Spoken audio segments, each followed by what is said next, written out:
Ang liderato naman ng Kamara tiniyak na magsusulong ng mga batas na magpapalawak sa 20 peso rice program. Brigada Haji Caminyo, ibrigada mo! Brigada Live Report. Naniniwala si House Speaker Martin Romualdez na simula pa lamang ang ginawang inisyatiba ng gobyerno sa pagbebenta ng 20 pesos kada kilo ng bigas na aarangkada na sa Visayas. Ayon kay Romualdez, sa tulong ng whole of government effort ay masusundan pa ang programa at magiging alaala na lang ang mahal na presyo ng bigas. Pinuri rin nito ang mga lokal na pamahalaan sa Visayas dahil sa pakikibahagi sa subsidy cost sa national government na isang konkretong forma ng tunay na bayanihan economics.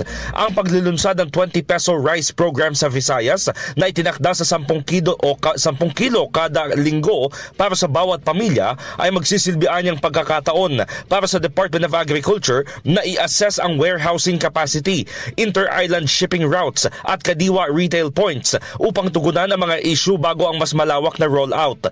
Committed din umano ang Kamara na suportahan ang modernisasyon sa agrikultura para sa long-term solutions, partikular ang mechanization, distribusyon ng high-quality seeds, soil health programs at solar-powered irrigation.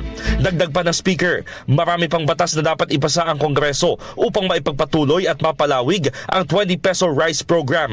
Ipinunto ni Romualdez na kailangang isulong ang mga reforma sa logistics, farm support at digital subsidies na titiyak na hindi pansamantala ang tagumpay para sa mga magsasaka, mamimili at buong bansa.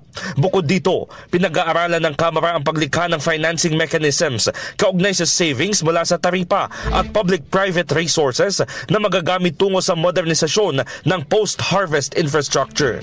In the heart of changing lives, ako si Brigada Haji Caminyo ng 105.1 Brigada News FM Manila, The Music and News Authority. Rapido, Brigada Balita Nationwide. Ang bahaging ito ay hatid sa atin ng Fast Relax. Tanggal ang sakit, ora mismo.